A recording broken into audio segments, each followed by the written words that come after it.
Natanggal din kasi yung bato na to eh. Matagal na ito. Ayan. Medyo masikip ang ating kalsada. Pero unti-unti naman pinapalawak. Ito kagaya nito. Ito yung ayan, masikip to dati pero lumawak na ng lumawak dahil sa slide. Ano ito? So far matibay-tibay naman yung lupa.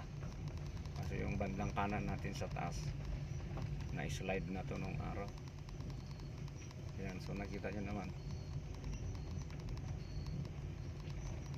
yung kalsada actually sinisiminto yung inner lane.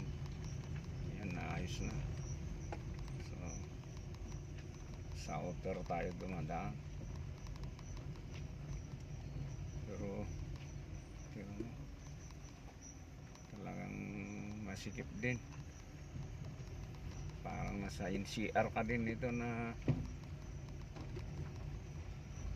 dumadaan sa kon.